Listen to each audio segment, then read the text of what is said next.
Mata kuliah Metodologi Penelitian Hukum Modul 3 Pendekatan dalam Penelitian Hukum Doktrinal. Pendahuluan. Pendekatan dalam penelitian hukum doktrinal sesungguhnya merupakan esensi dari metode penelitian itu sendiri. Pendekatan itu yang memungkinkan diperoleh jawaban yang diharapkan atas permasalahan hukum yang diajukan. Kualitas pembahasan dan pemecahan masalah terhadap isu hukum yang diteliti sangat tergantung kepada pendekatan yang digunakan. Jika cara pendekatan tidak tepat, maka bobot penelitian tidak akurat dan kebenarannya pun dapat digugurkan. Dalam penelitian hukum doktrinal dengan menggunakan pendekatan yang berbeda, kesimpulannya pun akan berbeda. Cara pendekatan yang digunakan dalam suatu penelitian hukum doktrinal akan memungkinkan seorang peneliti untuk memanfaatkan hasil-hasil temuan ilmu hukum empiris dan ilmu-ilmu lain untuk kepentingan analisis serta eksplanasi hukum tanpa mengubah karakter ilmu hukum sebagai ilmu normatif. Berbagai bahan hukum yang memiliki sifat empiris seperti perbandingan hukum, sejarah hukum, dan kasus-kasus hukum yang telah diputus. Pendekatan-pendekatan yang digunakan dalam penelitian hukum adalah pendekatan undang-undang, statute approach, pendekatan kasus, case approach, pendekatan historis, historical approach, pendekatan komparatif, comparative approach, dan pendekatan konseptual, conceptual approach. Dalam penelitian hukum doktrinal dapat digunakan dua pendekatan, yaitu lebih yang sesuai. Dapat digunakan dua pendekatan atau lebih yang sesuai. Misalnya pendekatan undang-undang, pendekatan historis, pendekatan komparatif. Pada dasarnya dalam penelitian hukum dogmatik selalu melibatkan pendekatan undang-undang. Hal ini dapat dipahami mengingat objek penelitian hukum doktrinal adalah bahan hukum, baik yang sudah dalam bentuk peraturan perundangan maupun yang baru diamanahkan pembentukannya oleh peraturan perundangan. Setelah mempelajari dan memahami modul 3, mahasiswa diharapkan dapat menjelaskan pendekatan undang-undang, statute approach, pendekatan kasus, pendekatan historis, pendekatan komparatif, dan pendekatan konseptual. Kegiatan belajar 1. Pendekatan perundang-undangan, statute approach. Menurut pasal 1 angka 2 Undang-Undang Nomor 12 Tahun 2011, peraturan perundang-undangan adalah peraturan tertulis yang memuat norma hukum yang mengikat secara umum dan dibentuk atau ditetapkan oleh lembaga negara atau pejabat yang berwenang melalui prosedur yang ditetapkan dalam peraturan perundang-undangan.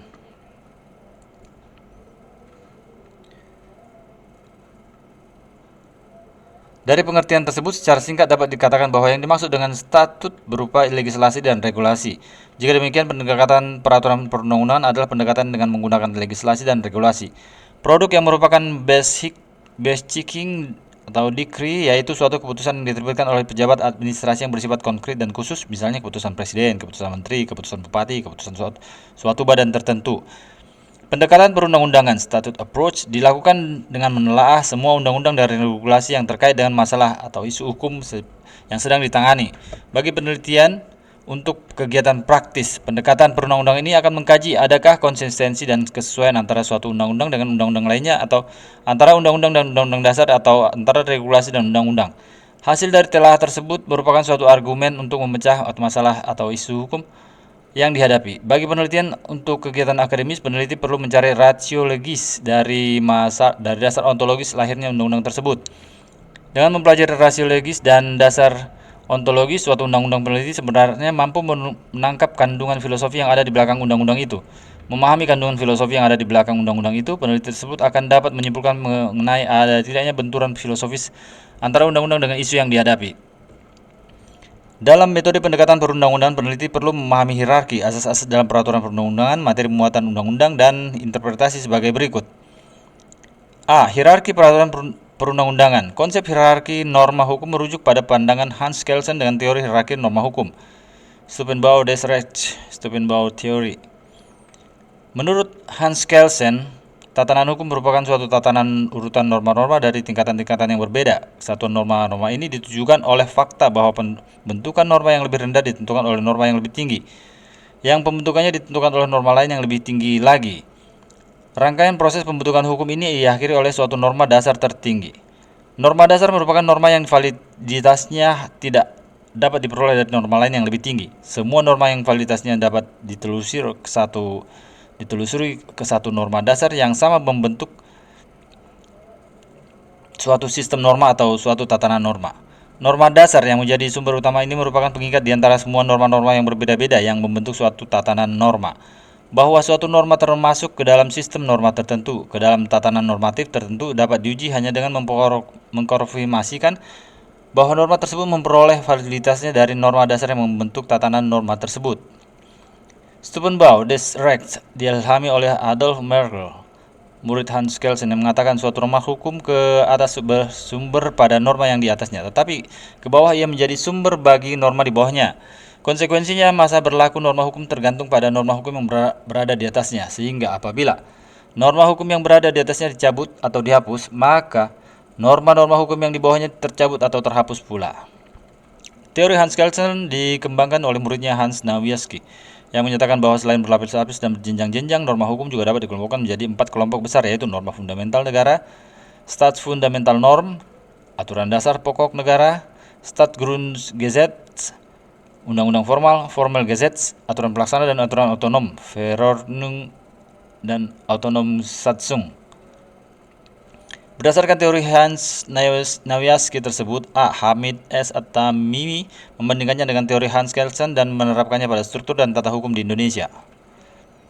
Untuk menjelaskan hal tersebut, A. Hamid S. At-Tamimi menggambarkan perbandingan antara Hans Kelsen dan Hans Nawiaski tersebut dalam bentuk piramida. Selanjutnya, A. Hamid S. At-Tamimi menunjukkan struktur hierarki tata hukum Indonesia dengan menggunakan teori Hans Nawiaski. Berdasarkan teori tersebut, struktur tata hukum Indonesia adalah 1. Staatsfundamental Norm, Pancasila, pembukaan UUD 45. 2. Staatsgrundgesetz, batang tubuh UUD 45, TAP MPR dan Konvensi Ketatanegaraan. 3. Formel Gesetz, undang-undang. 4. Verordnung dan Autonomsatzung, secara hierarkis pula dari peraturan pemerintah hingga keputusan bupati atau wali kota. Teori hierarki norma hukum dari Hans Kelsen tersebut diacu oleh pasal 7 ayat 2 Undang-Undang Nomor 12 Tahun 2011 yang menegaskan kekuatan hukum peraturan perundang-undangan sesuai dengan hierarki tersebut dalam ayat 1 sebagai berikut. 1. Undang-Undang Dasar Negara Republik Indonesia tahun 1945. 2. Ketetapan Majelis Permusyawaratan Rakyat. 3. Undang-undang atau peraturan pemerintah pengganti undang-undang atau Perpu. 5. Peraturan pemerintah atau PP. 5. Peraturan Presiden atau Perpres. 6. Peraturan daerah provinsi atau Pergub. Dan 7. Peraturan daerah kabupaten atau kota. Selain peraturan perundang-undangan tersebut dalam pasal 7, dalam pasal 8 Undang-Undang Nomor 12 tahun 2011 dinyatakan diakui keberadaannya dan mempunyai kekuatan hukum mengikat sepanjang diperintahkan oleh peraturan perundang-undangan yang lebih tinggi atau dibentuk berdasarkan kewenangan. Peraturan yang ditetapkan oleh Majelis Permusyawaratan Rakyat, Dewan Perwakilan Rakyat, Dewan Perwakilan Daerah, Mahkamah Agung, Mahkamah Konstitusi, Badan Pemeriksaan Keuangan, Komisi Yudisial, Bank Indonesia, Menteri, Badan, Lembaga, atau komisi yang setingkat dengan yang dibentuk dengan undang-undang atau pemerintah atas perintah undang-undang, Dewan Perwakilan Rakyat Daerah Provinsi, Gubernur, Dewan Perwakilan Rakyat Daerah Kabupaten atau Kota, Bupati, Wali Kota, Kepala Desa, atau yang setingkat.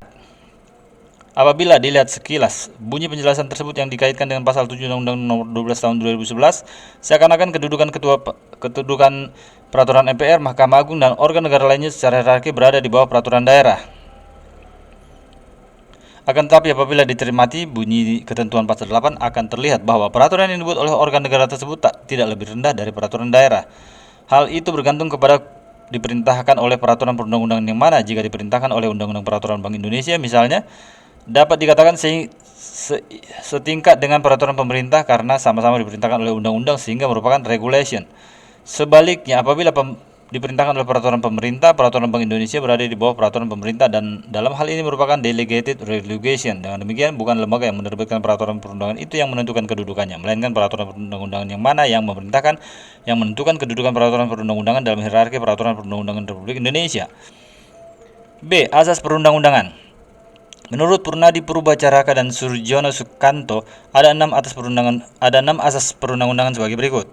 1. Undang-undang tidak boleh berlaku surut. Asas ini dapat dibaca dalam pasal 3 Algemeen Bepaling van Wetgewing (AB), yang terjemahnya berbunyi, undang-undang hanya mengikat untuk masa mendatang dan tidak mempunyai kekuatan yang berlaku surut. Selain itu juga dicantumkan dalam pasal 1 ayat 1 KUHP yang terjemahkannya berbunyi, tiada peristiwa yang dapat dipidana kecuali atas dasar kekuatan suatu aturan perundang-undangan yang mendahulukan. 2. Undang-undang yang dibuat oleh penguasa yang lebih tinggi mempunyai kedudukan yang lebih tinggi pula. Asas ini paralel dengan asas lex superior derogat legi inferiori. Apabila terjadi pertentangan antara peraturan perundang-undangan yang secara hierarkis lebih rendah dengan yang lebih tinggi, peraturan perundang-undangan yang hierarkinya lebih rendah tersebut harus disisihkan. 3. Undang-undang yang bersifat khusus mempunyai menyampingkan undang-undang yang bersifat umum, lex specialis derogat legi generali. Asas ini merupakan kepada dua peraturan perundang-undangan yang secara hierarkis mempunyai kedudukan yang sama, akan tetapi ruang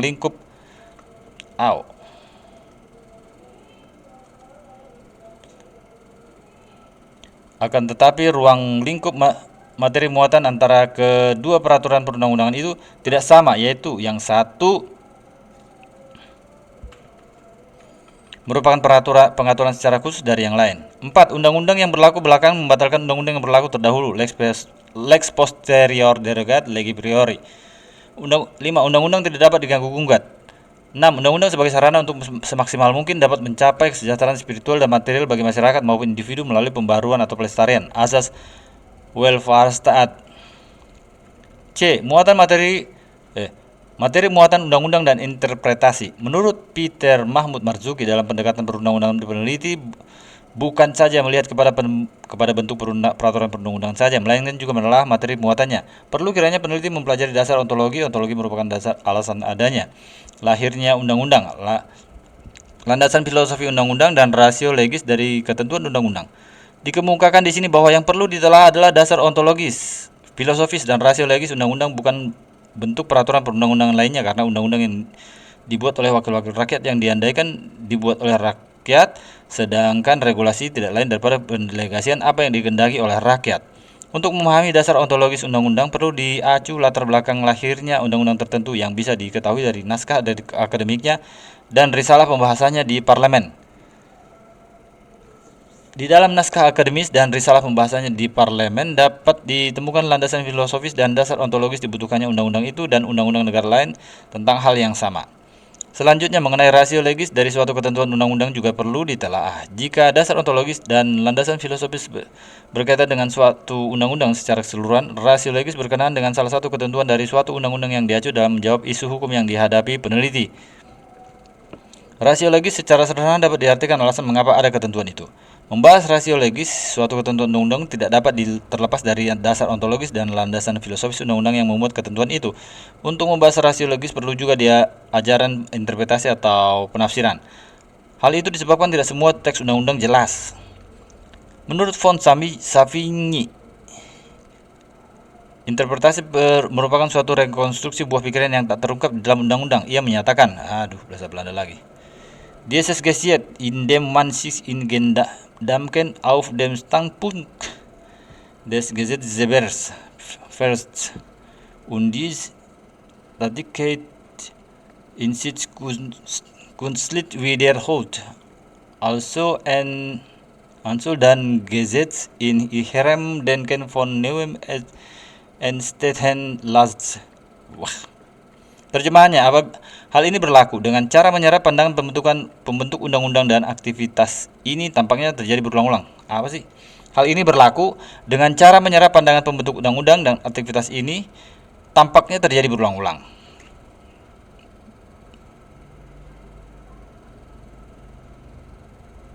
Oleh karena itulah, undang-undang merupakan penuangan pikiran para pembentuknya sejak lahir undang-undang itu. Di dalam kepustakaan ditemukan berbagai metode interpretasi sebagai berikut. 1. Interpretasi menurut bahasa. Bahasa merupakan sarana penting bagi hukum, oleh karena itu hukum terikat pada bahasa. Penafsiran undang-undang itu pada dasarnya selalu akan merupakan penjelasan dari segi bahasa. Titik tolak di sini adalah bahasa sehari-hari. Metode interpretasi ini disebut interpretasi gramatikal, merupakan cara penafsiran atau penjelasan yang paling sederhana untuk mengetahui makna ketentuan undang-undang dan menguraikannya menurut bahasa. Susun kata atau bunyinya. Interpretasi menurut bahasa ini selangkah lebih jauh sedikit dari hanya sekadar membaca undang-undang. Di sini arti atau makna ketentuan undang-undang dijelaskan menurut bahasa sehari-hari yang umum. Ini tidak berarti bahwa hakim terikat erat pada bunyi kata-kata dari undang-undang. Interpretasi menurut bahasa ini harus logis juga. Sebagai contoh, penafsiran menurut bahasa ini misalnya mengenai istilah dipercayakan seperti yang tercantum dalam pasal 432 KUHP. Sebuah paket yang diserahkan kepada Dinas Perkeretaapian (PJKA), sedangkan yang berhubungan dengan pengiriman tidak ada lain kecuali dinas itu, berarti dipercayakan. Contoh lain misalnya istilah menggelapkan dari pasal 41 KUHP ada kalanya ditafsirkan sebagai menghilangkan. Metode interpretasi gramatikal ini disebut juga metode objektif. 2. Interpretasi teleologis atau sosiologis. Interpretasi teleologis atau apabila makna undang-undang itu ditetapkan berdasarkan tujuan masyarakatan. Dengan interpretasi teleologis ini, undang-undang yang masih berlaku tetapi sudah usang dan sudah tidak sesuai lagi ditetapkan terhadap peristiwa, hubungan, kebutuhan, dan kepentingan masa kini. Tak peduli apakah hal ini semuanya pada waktu diundangkannya undang-undang tersebut dikenal atau tidak. Di sini peraturan perundang-undangan disesuaikan dengan hubungan dan situasi sosial yang baru. Ketentuan undang-undang yang sudah tidak sesuai lagi dilihat sebagai alat untuk memecahkan atau menyelesaikan sengketa dalam kehidupan bersama waktu sekarang. Peraturan hukum yang lama itu disesuaikan dengan keadaan yang baru. Peraturan yang lama dibuat aktual. Interpretasi teleologis ini dinamakan juga interpretasi sosiologis. Metode ini baru digunakan apabila kata-kata dalam undang-undang dapat ditafsirkan dengan berbagai cara. Pernah pengadilan dihadapkan pada persoalan apakah penyadapan dan penggunaan tenaga aliran listrik untuk kepentingan diri sendiri yang dilakukan oleh orang lain termasuk pencurian menurut pasal 362 KUHP. Pada waktu undang-undang dibuat belum tergambarkan adanya kemungkinan pencurian aliran listrik. Yang menjadi pertanyaan di sini adalah apakah tenaga listrik itu merupakan barang yang dapat diambil menurut rumusan pasal 362 KUHP. Kemudian ditafsirkan bahwa tenaga listrik merupakan barang yang memiliki nilai tertentu. Karena untuk memperoleh aliran listrik diperlukan biaya dan aliran itu dapat diberikan kepada orang lain dengan ganti rugi. Dan bahwa pasal 362 KUHP bertujuan untuk melindungi harta kekayaan orang lain. 3. Interpretasi sistematis. Perbincangan mengenai interpretasi sistematis harus dimulai dari suatu kenyataan bahwa hukum merupakan suatu sistem. Mengingat merupakan suatu sistem dibutuhkan adanya konsistensi. Konsistensi di sini bukan sekedar mengenai pengertian-pengertian yang logis semata, melainkan juga dalam kaitannya dengan berbagai ketentuan. Sebagai contoh, interpretasi sistematis ini adalah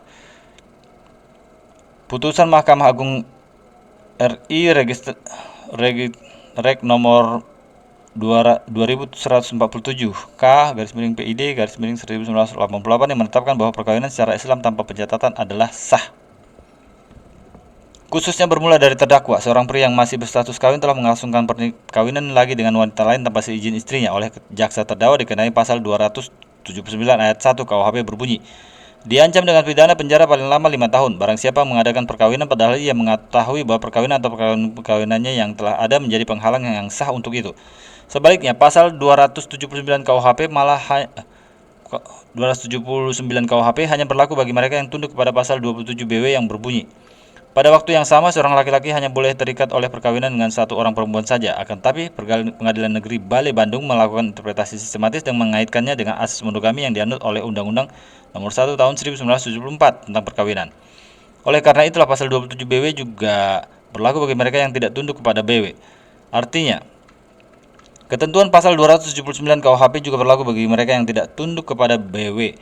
Oleh karena itulah pengadilan tersebut menjatuhkan pidana 5 bulan penjara kepada terdakwa. Akan tetapi Pengadilan Tinggi Bandung membatalkan putusan itu dan membebaskan terdakwa. Menurut pendapat Pengadilan Tinggi, terdakwa belum melakukan perkawinan karena perkawinan terdakwa tidak dicatatkan sebagaimana ketentuan pasal 2 ayat 2 Undang-Undang Nomor 1 Tahun 1974. Ketentuan pasal 2 itu selengkapnya berbunyi: A. Perkawinan adalah sah apabila dilakukan menurut hukum masing-masing agamanya dan kepercayaannya itu. B. Tiap-tiap perkawinan dicatat menurut peraturan perundang-undangan yang berlaku. Akan tetapi Mahkamah Agung berpendapat lain. Menurut Mahkamah Agung, akad nikah tanpa diawasi oleh pegawai pencatat nikah yang diangkat oleh Menteri Agama atau pegawai yang ditunjuk olehnya tetap sah asalkan menepati aturan-aturan syariah. Oleh karena itulah, MA kemudian menyatakan bahwa terdakwa melanggar pasal 279.1 KUHP dan memidananya dengan 5 bulan penjara. Dalam kasus ini, Pengadilan Negeri dan Mahkamah Agung berpendapat bahwa ketentuan undang-undang sebagai suatu sistem yang terkait satu sama terhadap lainnya, baik pasal 27 BW Undang-Undang Perkawinan, pasal 279 ayat 1 KUHP dan hukum Islam. 4. Interpretasi historis. Tulisannya. Interpretasi historis adalah penafsiran makna undang-undang menurut terjadinya dengan jalan meneliti sejarah terjadinya. Interpretasi historis merupakan meliputi penafsiran menurut sejarah hukumnya dan penafsiran menurut sejarah terjadinya undang-undang. Undang-undang selalu merupakan reaksi terhadap kepentingan atau kebutuhan sosial untuk mengatur kegiatan kehidupan manusia yang dapat dijelaskan secara historis. Setiap pengaturan dapat dilihat sebagai suatu langkah dalam perkembangan masyarakat yang maknanya dapat dijelaskan dengan meneliti langkah-langkah sebelumnya. Ini meliputi seluruh lembaga yang terlibat dalam pelaksanaan undang-undang. Metode interpretasi yang hendak memahami undang-undang dalam konteks seluruh sejarah hukum disebut interpretasi menurut sejarah hukum. Di sini yang diteliti adalah ketentuan atau lembaga hukum sepanjang sejarah. Di sini yang diteliti adalah sumber-sumber hukum yang digunakan oleh pembentuk undang-undang. Sebagai contoh, misalnya untuk menafsirkan suatu ketentuan dalam KUH Perdata diteliti sejarah lahirnya BW, Kode Sivil dari 1804 atau mundur lebih jauh sampai ke hukum Romawi, maka kita menafsirkannya dengan interpretasi menurut sejarah hukum. Undang-Undang Nomor 1 Tahun 1974 hanya dapat dimengerti dengan meneliti sejarah tentang emansipasi wanita. Undang-Undang Kecelakaan hanya dapat dimengerti dengan adanya gambaran sejarah mengenai revolusi industri dan gerakan emansipasi buruh. Undang-Undang Pokok Agraria dapat lebih dipahami dengan mempelajari tentang sejarah land reform. Kalau penafsiran peraturan tertentu didasarkan pada maksud atau tujuan pembentuk undang-undang peraturan tertentu tersebut dengan meneliti hasil pembicaraan dan dokumen DPR yang mendahului terciptanya peraturan tertentu tersebut, maka disebut interpretasi historis menurut undang-undang. Maksud pembentuk undang-undang itu tampak dari hasil pembicaraan di DPR. Di sini yang dicari adalah maksud suatu peraturan seperti yang dikehendaki oleh pembentuk undang-undang. Kehendak pembentuk undang-undang lah yang bersifat menentukan. Penafsiran ini disebut juga penafsiran subjektif karena penafsiran dipengaruhi oleh pandangan subjektif dari pembentuk undang-undang. Dengan makin tua usia undang-undang, maka makin berkuranglah kegunaan interpretasi historis dan makin beralasan untuk menggunakan interpretasi sosiologis. 5. Interpretasi futuristis, interpretasi antisipatoris. Menurut Ackerman, anticiperende interpretatif dilakukan apabila interpreter untuk menemukan jawaban akan permasalahan yang dihadapkan kepadanya akan merujuk baik secara keseluruhan maupun sebagian kepada rancangan undang-undang yang telah disahkan menjadi undang-undang tetapi belum berlaku. Ia mengambil contoh keputusan pengadilan RVS 30 Mei 1983 dalam keputusan mengenai hak untuk berdemonstrasi. Pengadilan berpendapat sebagai berikut. Sehubungan dengan penolakan yang ada, kami merujuk kepada Undang-Undang Dasar yang dibarui dan mempunyai kekuatan berlaku pada tanggal 17 Februari 1983. Menurut pasal 9 ayat 1 ketentuan ini, hak untuk berkumpul dan berdemonstrasi diakui meskipun masing-masing orang bertanggung jawab di depan undang-undang. Menurut ayat 2 pasal tersebut, ketentuan-ketentuan undang-undang dapat menetapkan perlindungan kesehatan untuk kepentingan masyarakat dan penanggulangan atau pencegahan kekacauan. Menurut pasal 5 tambahan Undang-Undang Dasar, berdasarkan pasal 9 yang berkaitan dengan hak untuk berdemonstrasi, berlaku 5 tahun setelah berlakunya Undang-Undang Dasar ini atau oleh undang-undang ditetapkan pada hari berlakunya undang-undang itu. Sekalipun ketentuan tersebut belum berlaku, kami berpendapat bahwa menurut pandangan hukum yang dikemukakan oleh organ-organ penguasa yang ada dan mengingat ketentuan yang terdapat di dalam Undang-Undang Dasar berdasarkan pertimbangan atas suatu permohonan, ketentuan tersebut dapat dianggap berlaku. Dari apa yang dikemukakan oleh Ackerman tersebut, tentu saja anticiperende interpretatif dapat dilakukan dengan pertimbangan yang menguntungkan kehidupan bermasyarakat. 6. Interpretasi modern. Menurut Ian MacLeod, interpretasi modern menitikberatkan kepada makna kata-kata tersebut. Oleh karena itulah yang paling penting dalam melakukan interpretasi modern adalah kemampuan mengidentifikasi elemen-elemen yang membentuk konteks tersebut. MacLeod mengemukakan dua pokok bahasan tentang interpretasi modern, yaitu masalah bahasa dan masalah undang-undang. Mengenai masalah bahasa ini oleh MacLeod untuk memahami kata-kata yang digunakan dalam undang-undang dengan menafsirkan makna undang-undang dalam konteks untuk apa undang-undang itu dibuat.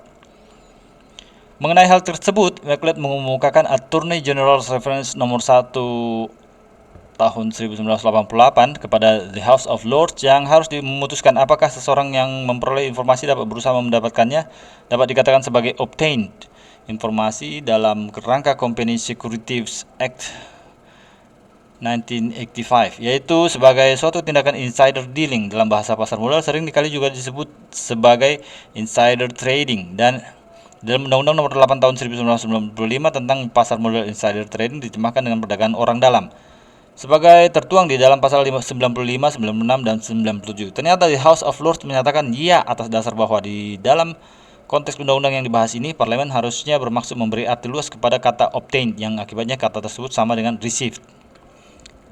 Dari apa yang dikemukakan oleh MacLeod tersebut, rujukan terhadap kamus tidak selamanya benar. Mengenai masalah hukum, MacLeod mengemukakan dalam melakukan interpretasi hendaknya diperhatikan preambles yang di dalam Undang-Undang Indonesia merupakan considerance menimbang. Memang dalam considerance tersebut tertuang adalah alasan mengapa diundangkannya undang-undang itu. Akan tetapi untuk menangkap makna lebih lengkap diundangkannya undang-undang tersebut dapat dirujuk penjelasan umum dari setiap undang-undang. Adanya penjelasan dan karakteristik Undang-Undang Indonesia. Kenapa? Untuk melakukan interpretasi sesuai dengan konteksnya, di samping merujuk kepada penjelasan umum, diperlukan juga anatomi terhadap undang-undang. Suatu bab dalam undang-undang berisi pengaturan mengenai hal tersebut yang dijabarkan dalam pasal-pasal. Misalnya, bab 2 Undang-Undang Nomor 8 Tahun 1995 tentang pasar modal berjudul Badan Pengawas Pasar Modal. Semua pasal dan ayat serta huruf atau angka di bawah judul tersebut harus bersangkut paut dengan BAPEPAM. Dengan merujuk kepada pendapat MacLeod, dapat dikatakan bahwa untuk melakukan interpretasi terhadap ketentuan yang termasuk dalam bab 2 Undang-Undang Nomor 8 Tahun 1995 harus dalam konteks BAPEPAM, bukan dalam konteks yang lain. Sejalan dengan pemikiran tersebut, untuk menginterpretasi istilah perjanjian kawin sebagaimana tertuang dalam buku 1 BW harus dalam konteks hukum orang, bukan dalam konteks hukum perikatan yang tertuang dalam buku 3 BW serikat, sehingga pasal 1320 BW tidak berlaku untuk perjanjian kawin tersebut. Latihan. Rangkuman. Oke, rangkumannya. 1. Pendekatan perundang-undangan. Statute approach dilakukan dengan menelaah semua undang-undang dan regulasi yang terkait dengan masalah atau isu hukum yang sedang ditangani. Dalam metode pendekatan perundang-undangan, peneliti perlu memahami hierarki, asas-asas dalam peraturan perundang-undangan, materi pembuatan undang-undang, dan interpretasi. Wow, banyak yang harus dipahami. 3. Konsep hierarki norma hukum merujuk pada pandangan Hans Kelsen dan teori hierarki norma hukum. Steuvenbauer des Rechts, Steuvenbauer Theory. Menurut Hans Kelsen, tatanan hukum merupakan suatu tatanan urutan norma-norma dari tingkatan-tingkatan yang berbeda-beda. Kesatuan norma-norma ini ditunjukkan oleh fakta bahwa pembentukan norma yang lebih rendah ditentukan oleh norma yang lebih tinggi, yang pembentukannya ditentukan oleh norma lain yang lebih tinggi lagi. Rangkaian proses pembentukan hukum ini diakhiri oleh suatu norma dasar tertinggi. 4. Hierarki norma hukum berkaitan dengan asas perundang-undangan. Undang-undang tidak boleh berlaku surut. Lex superior derogat legi inferiori. Lex specialis derogat legi superior legi generali. Lex posterior derogat legi priori. Undang-undang tidak dapat diganggu-gugat. Welfare stat. 5. Dalam pendekatan perundang-undangan peneliti juga dalam pendekatan perundang-undangan, peneliti bukan saja melihat kepada bentuk peraturan perundang-undangan saja, melainkan juga menelaah materi muatannya. Perlu kiranya peneliti mempelajari dasar ontologis. Ontologis merupakan alasan adanya lahirnya undang-undang. Dasar ontologis lahirnya undang-undang. Landasan filosofis undang-undang dan rasio legis dari ketentuan undang-undang juga perlu dipahami, perlu dipelajari. 6. Jika dasar ontologis dan landasan filosofis berkaitan dengan suatu undang-undang secara keseluruhan, rasio legis berkenaan dengan salah satu ketentuan dari suatu undang-undang yang diacu dalam menjawab isu hukum yang dihadapi peneliti. Rasio legis secara sederhana dapat diartikan alasan mengapa ada ketentuan itu. Membahas rasio legis suatu ketentuan undang-undang tidak dapat terlepas dari dasar ontologis dan landasan filosofis undang-undang yang membuat ketentuan itu. Untuk membahas rasio legis perlu juga ajaran menginterpretasi atau penafsiran. 7. Metode interpretasi yang dapat digunakan dalam pendekatan perundang-undangan. Interpretasi gramatikal, teologis, sistematis, historis, komparatif, futuristik, dan modern. Sekian dan terima kasih.